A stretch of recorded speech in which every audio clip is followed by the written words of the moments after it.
ಮೊದಲನೇದಾಗಿ ನಾನು ನಿನ್ನೆ ಈ ಅವಘಡದಲ್ಲಿ ಸತ್ತಿರುವಂತಹ 3 ಕಾರ್ಮಿಕರ ಕುಟುಂಬಕ್ಕೆ ನನ್ನ ಲೋಕೋಪಯೋಗಿ ಇಲಾಖೆಯಿಂದ ಸಾಂತ್ವನವನ್ನು ಹೇಳುತ್ತೇವೆ. ಈ ಅವಘಡ ಆಗಬಾರ್ದಿತ್ತು, ಆಗಿದೆ. ಇದು ನಿನ್ನೆ ಸಂಜೆ ಸುಮಾರು 6:30 ಅಷ್ಟು 6:30 7 ಗಂಟೆ ಮಧ್ಯದಲ್ಲಿ ಆಗಿದೆ.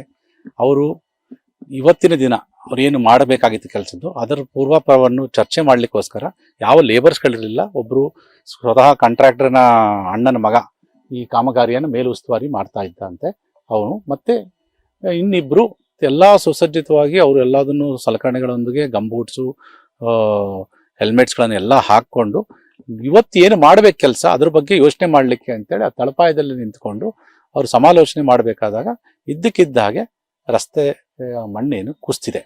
ಆದ ಕಾರಣಕ್ಕೋಸ್ಕರ ಅವರು 3 ಜನ ಮೃತಪಟ್ಟಿದ್ದಾರೆ. ಅವರಿಗೆ ಅವ್ರ ಕುಟುಂಬಕ್ಕೆ ಅವರು ಆತ್ಮಕ್ಕೆ ಶಾಂತಿ ಸಿಗಲಿ, ಅವರಿಗೆ ಸಾಂತ್ವನ ಹೇಳ್ತೇವೆ ಅವ್ರ ಕುಟುಂಬಕ್ಕೆ. ಇದರೊಳಗೆ ನಿರ್ಲಕ್ಷ್ಯ ಅಂತೇಳಿ ಇಲ್ಲ. ಯಾಕಂತೇಳಿದ್ರೆ ಈಗ 6 ಗಂಟೆ ಮಟ್ಟ 5:30 6 ಗಂಟೆ ಮಟ್ಟ ನಮ್ಮ ಇಂಜಿನಿಯರ್ ಸೆಕ್ಷನ್ ಇಂಜಿನಿಯರ್ ಕೂಡ ಇಲ್ಲಿ ಇದ್ದು ಅವರಿಗೆ ನಾಳೆ ಏನು ಕೆಲಸ ಕಾರ್ಯಗಳು ಮಾಡಬೇಕು ಅಂತೇಳಿ ಎಲ್ಲ ಸೂಚನೆಯನ್ನು ಕೊಟ್ಟು ಹೋಗಿದ್ದಾರೆ. ನಂತರ ಇದು 6:30 ನಂತರ ಅವರು ಇಂಟರ್ನಲ್ಲಿ ಅವರು ಚರ್ಚೆ ಮಾಡಲಿಕ್ಕೆ ನಾಳೆ ಹೇಗೆ ಸಮನ್ವಯ ಸಾಧಿಸಬೇಕು ಅಂತೇಳಿ ಅನ್ನೋ ಕಾರಣಕ್ಕೋಸ್ಕರ ಅವ್ರು 3 ಜನ ನಿಂತ್ಕೊಂಡು ಚರ್ಚೆ ಮಾಡಬೇಕಾದಾಗ ಇದು ಅವಘಡ ನಡೆದಿದೆ. ಇಲ್ಲಿ ತಾಂತ್ರಿಕವಾಗಿ ನಾವು ಈ ಹಿಂದೆ ಈ 60 ಮೀಟರ್ ಆಲ್ರೆಡಿ ಮಾಡಿದ್ದೇವೆ. ಇದಕ್ಕಿಂತ ದೊಡ್ಡದಾಗಿ ಅಲ್ಲಿ ಹಿಂದೆ ಕಳೆದ ವರ್ಷ ಲ್ಯಾಂಡ್ ಸ್ಲೈಡ್ ಆಗಿದ್ದ ಜಾಗವನ್ನು ನಾವು ರಿಟೈನಿಂಗ್ ವಾಲ್ ಕಟ್ಟಿ ಒಂದು ಹಂತಕ್ಕೆ ತಂದಿದ್ದೇವೆ. ಅಲ್ಲಿ ಯಾವ ಅನಾಹುತನೂ ಆಗಿಲ್ಲ. ಇದು ಹೊಸದಾಗಿ ಇನ್ನು ಕಂಟಿನ್ಯೂಷನ್ ಮಾಡೋ ಅಂತ ರೀಚ್, ಇದು ವಲ್ನರಬಲ್ ರೀಚೆ. ಇದು ಹಾಕ್ ಮಣ್ಣ ಮೇಲೆ ರಸ್ತೆ ಮಾಡಿದ್ದಾರೆ. ಹಾಕ್ ಮಣ್ಣ ಮೇಲೆ ನಾವು ಎಕ್ಸ್ಕವೇಟ್ ಮಾಡಿ ನಾವು ಕೆಳಗಡೆ ತಳಪಾಯದಿಂದ ರಿಟೈನಿಂಗ್ ವಾಲನ್ನು ಕಟ್ತಾ ಇದ್ವಿ. ಇದು 435 ಲಕ್ಷ ರೂಪಾಯಿಗೆ ಈ ಹಿಂದೆ ಮಂಜೂರಾತಿ ಆಗಿತ್ತು.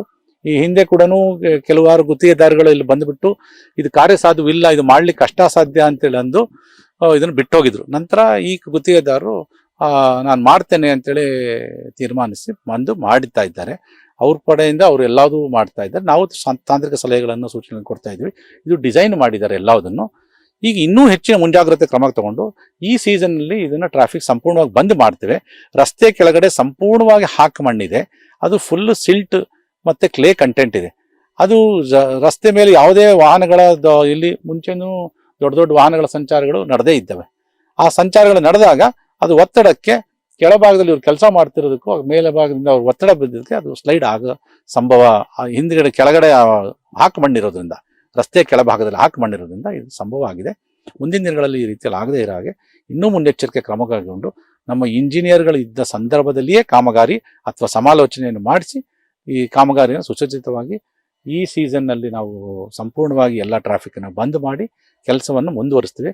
ಗುತ್ತಿಗೆದಾರ ಅಣ್ಣನ ಮಗನೇ ಸಾವಪ್ಪಿರೋದ್ರಿಂದ 1 ವಾರ 10 ದಿನಗಳಲ್ಲಿ ಅವ್ರನ್ನ ಗುತ್ತಿಗೆದಾರನ ಕರೆಸ್ಬಿಟ್ಟು ಮಾತಾಡಿಸಿ ನಾವು MLA ಸಾಹೇಬರು DC ಅವರು ಎಲ್ಲರೂ ಕೂತ್ಕೊಂಡು ಮಾತಾಡಿ ಮತ್ತೆ ಕಾಮಗಾರಿಯನ್ನು ಪ್ರಾರಂಭಿಸ್ತೀವಿ. ಮುಂದಿನ ಸೀಸನ್ ಒಳಗಡೆ ಮತ್ತೆ ಇದಕ್ಕೆ ಟ್ರಾಫಿಕ್ ಅಲೋ ಮಾಡ್ತೀವಿ.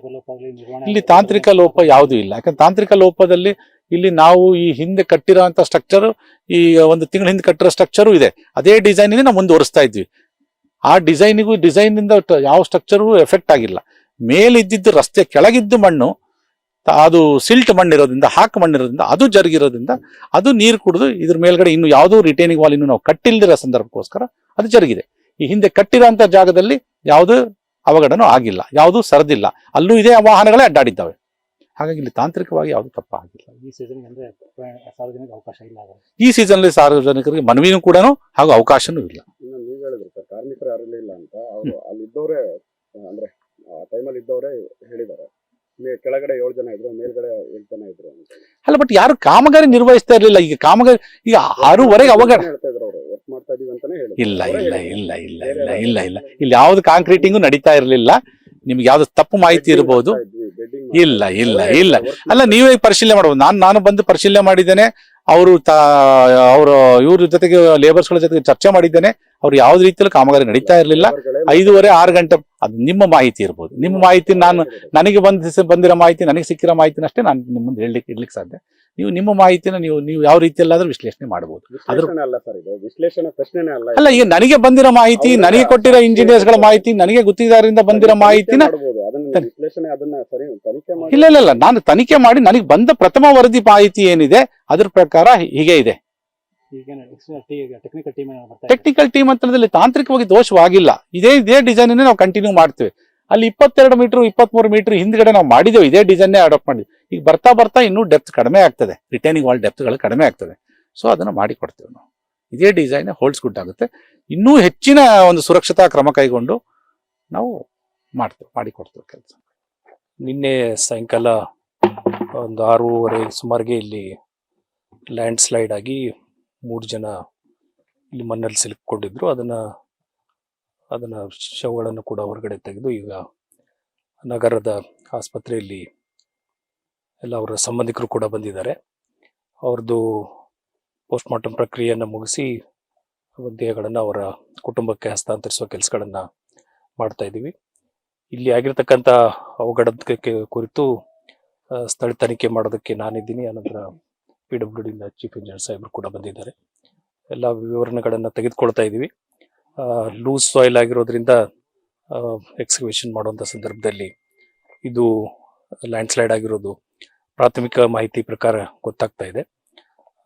ಕೇವಲ ಒಂದು 80 ಮೀಟರ್ ಸ್ಟ್ರೆಚ್ಚಲ್ಲಿ ಕಾಮಗಾರಿಗಳನ್ನು ತೆಗೆದುಕೊಂಡಿತ್ತು. ಸುಮಾರು 4,35,00,000 ಕಾಮಗಾರಿ ಇದು. ರಿಟೆನ್ಷನ್ ವಾಲ್ನ ಮಾಡಿಬಿಟ್ಟು ಇದನ್ನು ಸ್ಟೆಬಿಲೈಸ್ ಮಾಡೋದಕ್ಕೋಸ್ಕರ ಈ ಕಾಮಗಾರಿಗಳನ್ನು ತೆಗೆದುಕೊಂಡಿತ್ತು. ಇನ್ನೇನು 60 ಮೀಟರ್ ಕೆಲಸ ಪೂರ್ಣಗೊಂಡಿದೆ. ಇನ್ನು 20 ಮೀಟರ್ದು ಕೆಲಸ ಮಾತ್ರ ಬಾಕಿ ಇತ್ತು. ಅಂಥ ಸಂದರ್ಭದಲ್ಲಿ ಈ ಘಟನೆ ಆಗಿದೆ. ಸೊ ಎಲ್ಲ ರೀತಿಯ ಮುನ್ನೆಚ್ಚರಿಕೆಯನ್ನು ತೆಗೆದುಕೊಂಡು ಈಗ ಸದ್ಯಕ್ಕೆ ರಸ್ತೆ ಸಂಚಾರವನ್ನು ಬಂದ್ ಮಾಡಿದ್ದೀವಿ. ಬರೋ ದಿನಗಳಲ್ಲಿ ಅದನ್ನ ಕಾರ್ಯವನ್ನು ಪೂರ್ಣಗೊಳಿಸಿ ಅದನ್ನ ತೆರವುಗೊಳಿಸುವಂತ ಕೆಲಸಗಳನ್ನ ಮಾಡ್ತೀವಿ. ಮುಂಜಾಗ್ರತಾ ಕ್ರಮವಾಗಿ ಇಂಥ ಒಂದು ಕೆಲಸ ನಡೀತಿರ್ಬೇಕಾದ್ರೆ ರಸ್ತೆಯ ಸಂಚಾರಕ್ಕೆ ವಾಹನ ಸಂಚಲನ ಬಂದ್ ಮಾಡುವಂಥದ್ದು ಮುನ್ನೆಚ್ಚರಿಕೆ ಕ್ರಮ ಇಲ್ಲಿ ಯಾವುದೇ ರೀತಿಯ ಹೆವಿ ವೆಹಿಕಲ್ಸ್ ಅನ್ನ ಪರ್ಮಿಟ್ ಮಾಡ್ತಾ ಇರಲಿಲ್ಲ. ಓನ್ಲಿ ಲೈಟ್ ವೆಹಿಕಲ್ಸ್ ಏನಿತ್ತು ಅದನ್ನು ಮಾತ್ರ ಪರ್ಮಿಟ್ ಮಾಡಿತ್ತು. ಸೊ ಈಗೂ ಕೂಡ ಅದರದ್ದು ಸ್ಟೆಬಿಲಿಟಿನ ತಿಳ್ಕೊಂಡು ಈಗ ಸದ್ಯಕ್ಕಂತೂ ಎಲ್ಲ ಬಂದ್ ಮಾಡಿದ್ದೀವಿ. ನಿರ್ಲಕ್ಷ್ಯ ಅನ್ನೋಕ್ಕಿಂತ ತಾವು ಕೂಡ ಇಲ್ಲಿ ಇಮೇಜಸ್ ಅಲ್ಲಿ ನೋಡಿದ್ರೆ ಮಣ್ಣಿನ ಸ್ಟ್ರಕ್ಚರ್ ಏನಿದೆ ತುಂಬಾ ಪೋರಸ್ ಆಗಿರೋದ್ರಿಂದ ಅದು ಬೈಂಡಿಂಗ್ ಕೆಪಾಸಿಟಿ ಕಡಿಮೆ ಇತ್ತು ಅಂತ ಹೇಳಿ ಇಂಜಿನಿಯರ್ಸ್ ಕೂಡ ಅಸೆಸ್ ಮಾಡ್ತಾ ಇದ್ದಾರೆ.